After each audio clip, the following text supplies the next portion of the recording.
बिस्मिल्लाहिर्रहमानिर्रहीम नन به مونږه ډاونلوډ کوو وینبوکس کوم ته چې مایکروټیک کوم روټر ته مایکروټیک چې هر څه روټر وي انټینا وي هر څه ته چې کله موږ اکسس کوو نو هغه موږ د وینبوکس په ذریعه کوو. دې کې یو اولډ ورژن دا یو دی صحیح ده. اوس دې کې نوی راغلی دی. نوی چې کله موږ ډاونلوډ کوو نو د هغې دپاره به موږ اوس لاړ شو ګوګل ته. دلته به موږ ووایو مایکروټیک .com. دا د دې مایکروټیک دغه کولاو شو پیج. دې کې موږ راشو سافټویر ته موږ رالو نو په دې کې به موږ کته راشو لاندې به راشو کته وینبوکس. دا دې کې بیا دې کې مطلب سافټویر هم دي کومې پیکیج چې ډاونلوډ کېږي د روټرو دپاره هغه هر څه هم دي دا پکې وینبوکس دی.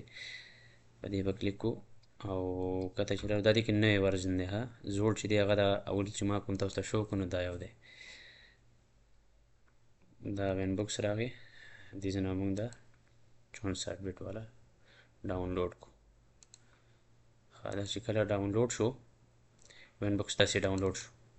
دا به موږ داسې اوپن کو رن به کو. دا به الاو کو. دا موږ سره وینبوکس راغی. په دې کې چې موږ کله روټر ته کیبل ولګو او خپل لیپټاپ ته ولګو نو موږ سره په دې ځای کې داسې راشي زموږ د روټر اکسس به موږ ته دې ځای کې راکړي.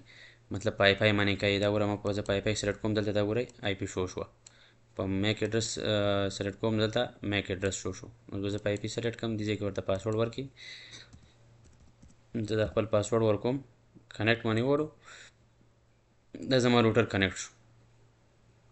ټیک شو. نو دا د وینبوکس ډاونلوډ کېدو دغه طریقه ده.